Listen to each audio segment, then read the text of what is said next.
Vamos aqui, ó. Salmo 2. Porque os pagãos se irritam e os povos imaginam coisas vãs.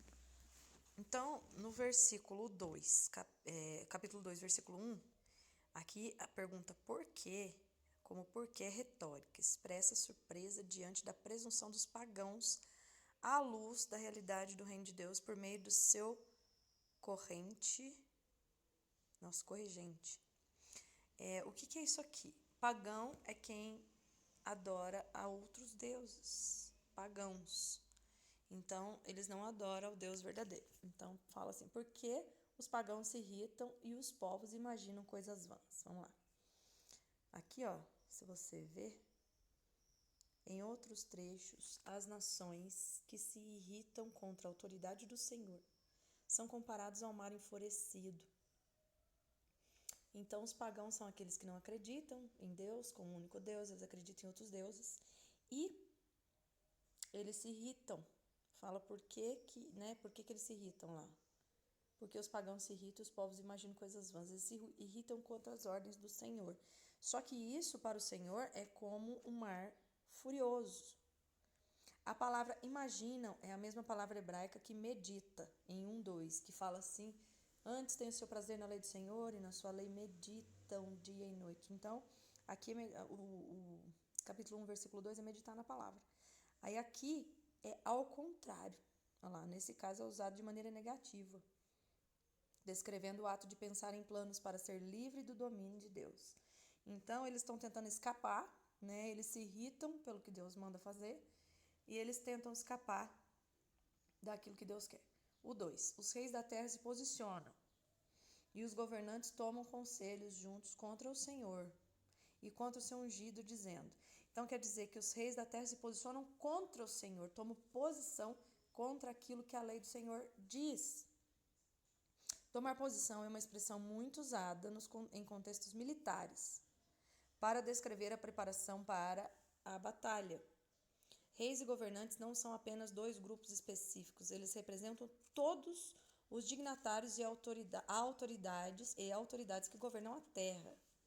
Ungido é trazido para o grego como Christos e se refere no ato de Deus escolher e estabelecer o seu rei com letra maiúscula, observa isso. Nesse contexto, ungido é o rei davídico, o qual, no final do avanço da revelação, é Jesus Cristo. Então, o rei davídico o rei Davi ele vem simbolizar o nosso rei Jesus. E ele é da linhagem de Davi, Jesus é da linhagem de Davi. Então, fala aqui, ó, vamos ler de novo 2 para poder ficar claro. Os reis da terra se posicionam, os governantes tomam conselho juntos contra o Senhor e contra o seu ungido é o próprio Jesus, tá? Dizendo: rompamos as suas ataduras em partes e lancemos longe de nós as suas cordas. O que quer dizer esse 3? Ele quer dizer que como se servir a Deus fosse ficar preso. E eles querem se ver livres das ataduras de Deus, ou seja, eles querem andar da forma que eles querem, eles não querem se posicionar de acordo com o que o Senhor tem mandado. Aquele que assenta no céu se rirá, o Senhor os terá em escárnio. Ou seja, o Senhor sabe que não importa o que os reis digam, façam, vai dar ruim, porque eles estão desobedecendo a Deus. Então aí entra, melhor obedecer do que sacrificar, ok? Então vamos lá. Agora vamos para a segunda parte aqui, ó. Vamos lá no versículo. Deixa eu virar aqui na Bíblia, porque eu não tô conseguindo ver qual é o número do versículo. Acho que é o 5. Então lhes falará na sua ira e aborrecerá no seu desgosto pesaroso. Isso é o versículo 5. O 2:5 ali, a explicação dele é: embora no versículo anterior Deus esteja rindo com deboche. Olha isso. Essa atitude leva a uma ação, que nesse caso é repreendê-los na sua ira. A Bíblia diz que terrível coisa é cair nas mãos do Deus vivo. Agora o 6. Contudo, pus o meu rei sobre o meu santo monte de Sião. Então, o 6, a expressão inicial, pus o meu rei, utiliza um pronome da primeira pessoa. Pus, eu pus. É o pronome na primeira pessoa, separado. O que do outro modo seria desnecessário. Isso dá ênfase ao sujeito. O ponto é que o rei de Deus é estabelecido pelo próprio Deus. Portanto, não há ambiguidade quanto à legitimidade do seu reinado, ou seja, duas interpretações, né? Ambiguidade. Eu declararei o decreto. O Senhor me disse: Tu és meu filho, nesse dia eu te dei. Então aqui vai falar no versículo 7, isso, no 7, para confirmar o ponto de legitimidade ainda mais, há um decreto de Yahvé. Yahvé é um dos nomes atribuídos a Jesus, tá? Esse termo é usado para indicar um protocolo real para validar o direito de reinar. Esta era uma preocupação especial no mundo antigo, em que frequentemente havia conflitos depois que reis acabavam de ser estabelecidos. A ideia do rei davídico ser identificado como filho de Deus foi deixada clara no pacto que Deus fez com Davi. Ou seja, Davi era um homem segundo o coração de Deus, mas ele vem, novamente eu te digo, simbolizar a vinda de Jesus mesmo, o Messias. 8. Tu os quebrarás como a vara de ferro, tu os arrebentarás em pedaços como a um vaso de oleiro. O versículo 8 fala assim. 9. Alguns manuscritos antigos fazem uso de pastorearás em lugar de quebrarás, mas o paralelo arrebentarás em pedaços mostra que quebrar fica bem melhor. Despedaçar as nações como a um vaso de oleiro indica a facilidade de que algo é aniquilado. Essa figura aparece em textos egípcios e assírios antigos, indicando a subjugação de inimigos. Aí tem o 10. Agora, portanto, ó reis, sede sábios, sedes instruídos, vós, juízes da terra. E o 11. Servi ao Senhor com temor e regozijai-vos com tremor. Então fala assim, a palavra de advertência às nações rebeldes é: sedes sábios e sedes instruídos. Ou seja, tenham um coração ensinável. Tenha um coração aprendiz, disposto a obedecer tudo aquilo que o Senhor tem entregue a você. Isso lembra muito a literatura da sabedoria do Antigo Testamento, em Provérbios 8, 32 e 33. Depois, se quiser estudar.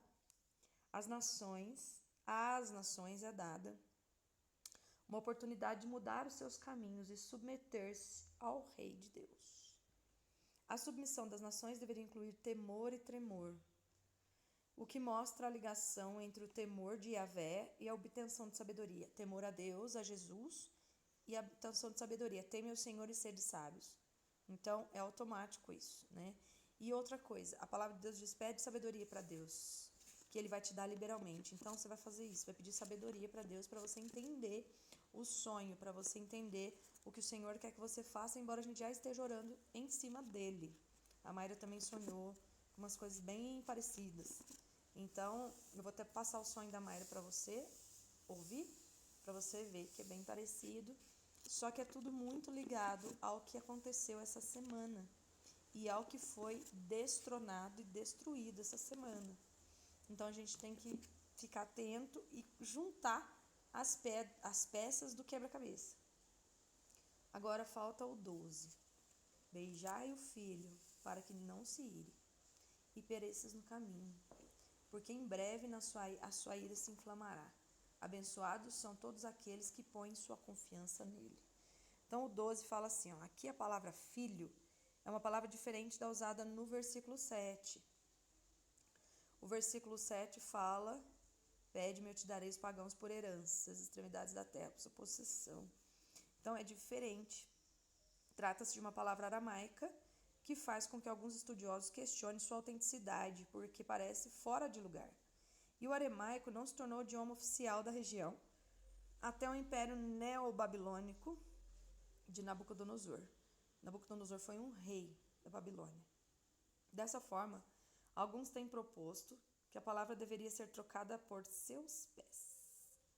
Então, aqui beijai o filho seria trocado por beijai seus pés, acrescentando algumas letras hebraicas à forma existente. No entanto, não há um bom motivo para rejeitar essa forma como sendo a original, visto que, mesmo só tendo se tornado o idioma oficial da região mais tarde, o aramaico já existia desde a época de Abraão e, entre outras nações, era uma língua semítica mais utilizada do que o hebraico. Beijai é uma demonstração de obediência.